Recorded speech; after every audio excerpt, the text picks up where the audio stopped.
3 days, the Department of Homeland Security is going to run out of funding. At that time, critical security operations are going to be scaled back and others will be shut down. But cyber attacks in North Korea won't shut down, the recruitment of more terrorists by ISIS won't shut down, and gang violence below our southern border won't shut down. This Congress is on the verge of forcing over 100,000 DHS employees to work without pay and put another 30,000 employees on furlough. They are TSA agents and port inspectors, disaster relief staff and intelligence experts, Coast Guard members, and Border Patrol officers. My question is this how the new Republican Congress treats people who report to work every day to protect our country? These Americans have mortgages to pay, they have children to support, they have homes to keep warm, car tanks to fill up, and local businesses to support. Homeland Security funding has nearly dried up for one simple reason. Some members of the majority are more concerned with pleasing the anti-immigrant fringe than paying the men and women who go to work every day protecting the security of our nation. They're holding DHS funds hostage. Their demand that we mandate the deportation, of thousands of students and young people who arrived here illegally as small children, that we deport immigrants who as small children never chose to break the law from the only home that they've ever known. Now, with little time left until our Homeland Security funding expires, this committee is using precious time on a hearing on whether the President's immigration executive orders are constitutional.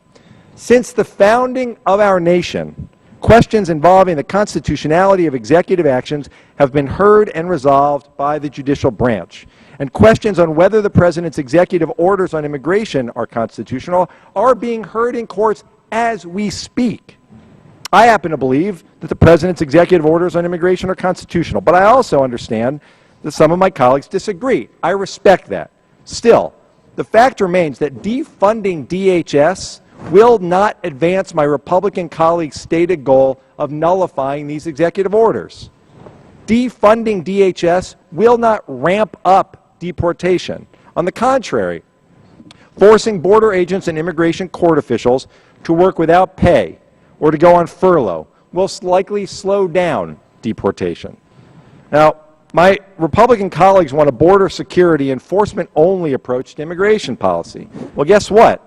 That's the policy that's been in place for years, and it's not working, even with the record-breaking deportation numbers of this administration. It is logistically and financially impossible to locate, prosecute, and deport 11 million undocumented immigrants in the United States. Like other law enforcement agencies, Immigration and Customs Enforcement must work with the budget that it is handed. That means exercising discretion, choosing which deportation should proceed and which should be put on hold, or as the President calls it, deferred. Do we deport a member of a gang or a college student who arrived here illegally when she was 3? Do we deport the mother of an American child, or do we try to keep families together? These are the questions that Republicans in Congress have refused to answer year after year after year with a comprehensive immigration reform bill. These are the questions that my Republican colleagues left President Obama to answer with his November 20th executive orders on immigration. The President's executive orders don't change the law. They're temporary. They simply assure undocumented immigrants living, working, and raising families in our communities that they will not be deported before someone with a felony or a serious misdemeanor.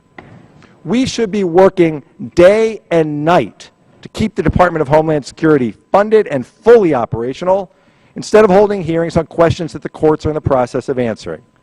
The safety of the public and the well-being of our communities must be the priority of immigration enforcement officials, and I humbly suggest that it should also be the priority of this Congress. Thank you, Mr.